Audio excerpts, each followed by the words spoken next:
What if I told you some of the most amazing natural wonders in the world are just a geocache find away? Welcome to EarthCaching, your tour guide to the wonders of the world.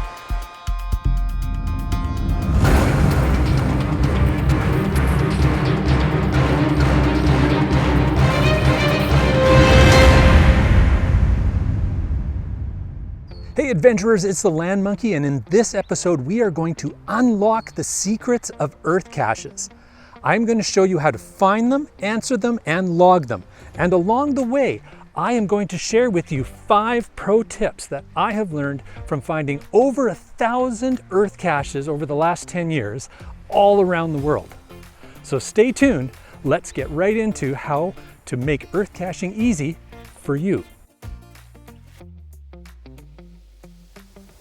Unlike traditional geocaches, EarthCaches don't have a container or a logbook. Instead, you'll visit a location where geology is the star of the show. You'll observe, learn, and answer some questions about the natural world around you. It's like geocaching's classroom, but way more fun.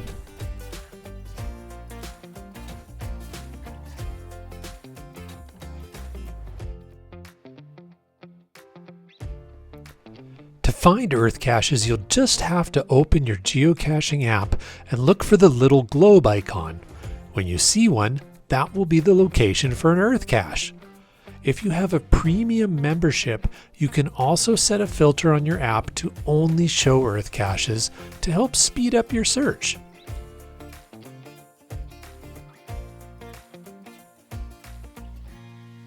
Tapping on that globe icon lets you view the details of the EarthCache, and this brings us to pro tip number 1.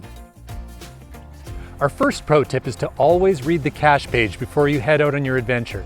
You never know what kind of special tools or pre-reading you might need to do. It saves you a lot of time and headache when you get to ground zero.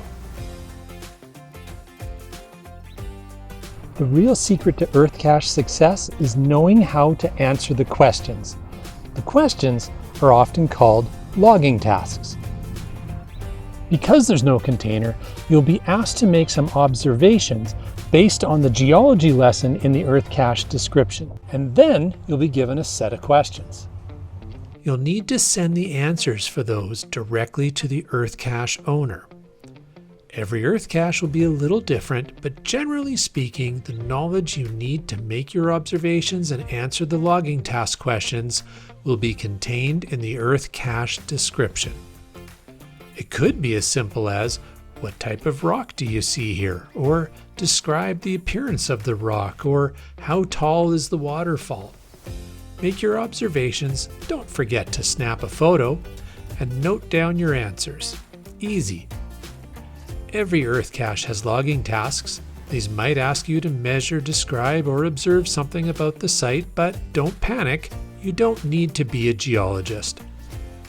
Once you're ready to answer the logging tasks, click the Log Cache button.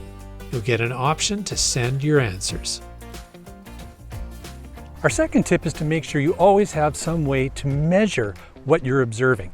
Many EarthCaches are going to ask you for approximate measurements of the things that you're checking out. If you don't have one of these really cool EarthCaching cards, well, maybe you can find something else you can bring with you when you go EarthCaching. And in a worst case scenario, figure out how long your fingers are. Then you can use that as a basis for measurement when you're out in the field.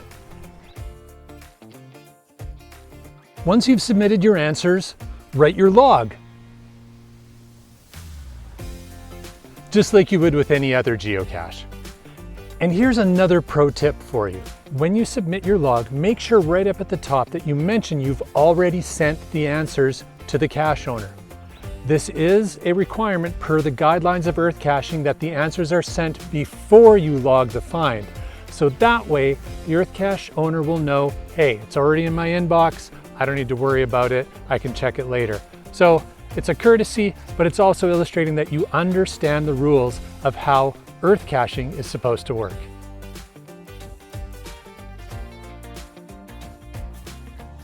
And here's why I love them. EarthCaches can be your personal tour guide to some of the most amazing places on the planet.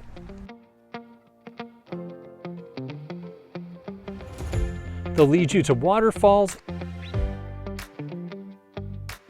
ancient lava flows, coral reefs, glacial valleys, you name it. Some of my most unforgettable adventures have been thanks to EarthCaches.